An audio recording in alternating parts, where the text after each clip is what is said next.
नमस्कार। आज हम एक बहुत ही दिलचस्प चीज को समझने वाले हैं। भारत की कानून बनाने वाली मशीन यानी हमारी संसद। तो चलिए देखते हैं कि ये मशीन काम कैसे करती है। तो सबसे पहले एक सवाल, और ये बहुत बड़ा सवाल है। सोचिए, 1 अरब 40 करोड़ से भी ज्यादा लोग, इतने सारे लोगों के लिए नियम कानून आखिर बनाता कौन है? मतलब ये कोई छोटी मोटी जिम्मेदारी तो है नहीं। और इसका जवाब है भारत की संसद।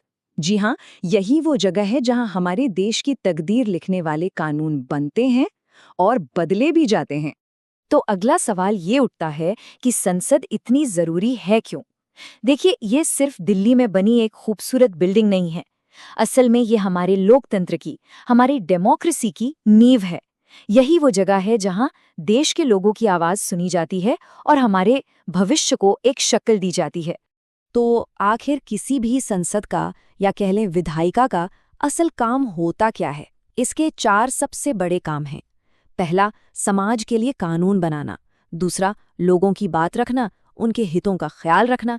तीसरा, सरकार पर यानी एग्जीक्यूटिव पर कंट्रोल रखना।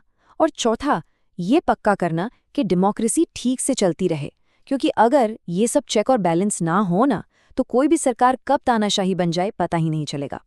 तो चलिए अब इस कानून बनाने वाली मशीन के अंदर झांकते हैं। देखिए, हमारी संसद कोई सिंगल यूनिट नहीं है। ये एक बाईकैमरल सिस्टम है। बाईकैमरल मतलब इसके 2 हिस्से हैं, 2 बहुत जरूरी सदन, और हर सदन का अपना एक अलग खास रोल है। तो चलिए इन दोनों सदनों को आमने सामने रखकर समझते हैं। एक तरफ है लोकसभा, जिसे हाउस ऑफ द पीपल यानी लोगों का सदन भी कहते हैं। क्यों?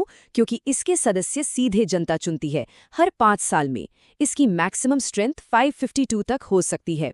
वही दूसरी तरफ है राज्यसभा, यानी काउंसिल ऑफ स्टेट्स या राज्यों की परिषद। जैसा कि नाम से ही जाहिर है, ये राज्यों को रिप्रेजेंट करती है। यहाँ सदस्य सीधे नहीं बल्कि इनडायरेक्टली चुने जाते हैं। और ये एक परमानेंट हाउस है जिसके सदस्यों का कार्यकाल 6 साल का होता है। इसकी मैक्सिमम स्ट्रेंथ है 250। अब लोकसभा के पास ना कुछ ऐसी स्पेशल पावर्स हैं जो इसे ज्यादा शक्तिशाली बनाती हैं। सरकार की जवाबदेही तय करना इसका सबसे बड़ा काम है। जैसे नो कॉन्फिडेंस मोशन या अविश्वास प्रस्ताव, वो सिर्फ और सिर्फ लोकसभा में ही आ सकता है, और इससे सरकार गिर भी सकती है। इतना ही नहीं, पैसे से जुड़ा कोई भी बिल, जिसे मनी बिल कहते हैं, वो भी सिर्फ लोकसभा में ही पेश हो सकता है। क्यों? क्योंकि माना जाता है कि देश के पैसे पर फैसला लेने का हक सीधे जनता के चुने हुए नुमाइंदों का ही होना चाहिए। तो फिर सवाल उठता है कि राज्यसभा का क्या काम है? देखिए, राज्यसभा एक तरह से एक चेंबर ऑफ रिव्यू है। मतलब यहाँ सोच विचार होता है, बहस होती है। इसका काम है लोकसभा से पास हुए कानूनों की बारीकी से जांच करना, कहीं कोई जल्दबाजी तो नहीं हुई, और सबसे जरूरी ये देखना कि राज्यों के हितों का भी ध्यान रखा गया है या नहीं। इसे आप एक तरह का सेफ्टी वॉल समझ सकते हैं, जो कानून बनाने के प्रोसेस को और भी मजबूत और स्थिर बनाता है। अच्छा, तो अब हमने मशीन के दोनों पुर्जे, मतलब लोकसभा और राज्यसभा को तो समझ लिया। तो अब देखते हैं कि ये मशीन अपना असल काम कैसे करती है, यानी एक आइडिया को कानून की शक्ल कैसे देती है। कोई भी आइडिया, कानून कैसे बनता है, इसका एक पूरा प्रोसेस है, स्टेप बाय स्टेप। सबसे पहले बिल को सदन में पेश किया जाता है। ये हुई फर्स्ट रीडिंग। इसके बाद आता है सबसे जरूरी हिस्सा, सेकंड रीडिंग, जिसमें बिल पर डिटेल में चर्चा होती है, बहस होती है, और जरूरत पड़ने पर इसे कमेटियों के पास भी भेजा जाता है। फिर होती है थर्ड रीडिंग, जहां फाइनल बहस के बाद होती है वोटिंग। अगर बिल यहां से पास हो गया तो फिर वो दूसरे हाउस में जाता है। जब दोनों हाउस से पास हो जाए तब ये जाता है राष्ट्रपति के पास, और जैसे ही राष्ट्रपति की मोहर लगी, बस वो बिल बन गया कानून। लेकिन रुकिए, संसद का काम सिर्फ कानून बनाना ही नहीं है। इसके तर्कश में और भी कई तीर हैं, कई ऐसी शक्तियां और टूल्स हैं जो हमारी डेमोक्रेसी को असल में मजबूत बनाते हैं। जी हाँ, ये एक मल्टी फंक्शन मशीन है। कानून बनाने के अलावा इसका एक बहुत बहुत बड़ा काम है फाइनेंशियल कंट्रोल, मतलब पैसों पर कंट्रोल। सरकार संसद की इजाजत के बिना 1 रुपया भी खर्च नहीं कर सकती। हर साल जो बजट आता है वो यहीं से पास होता है। इसके अलावा सवाल जवाब, बहस, इन सब के जरिए सरकार को जवाबदेह बनाना और देश के हर बड़े मुद्दे पर चर्चा के लिए सबसे बड़ा प्लेटफॉर्म देना, ये सब संसद के ही काम है। इन्हीं सब टूल्स में से एक सबसे पावरफुल हथियार है अविश्वास प्रस्ताव या नो कॉन्फिडेंस मोशन। ये एक ऐसा प्रोसेस है जिससे लोकसभा ये दिखा सकती है कि उसे अब सरकार पर भरोसा नहीं रहा, और अगर ये प्रस्ताव पास हो गया तो सरकार को इस्तीफा देना पड़ता है। ये डेमोक्रेसी का एक बहुत ही बड़ा चेक एंड बैलेंस है। पर जैसे हर मशीन में कभी कभी गड़बड़ी आ जाती है, वैसे ही हमारी संसद के काम में भी कुछ रुकावटें हैं, कुछ बड़े चैलेंजेस हैं जिनका सामना आज हमें करना पड़ रहा है। तो ये खतरे हैं क्या?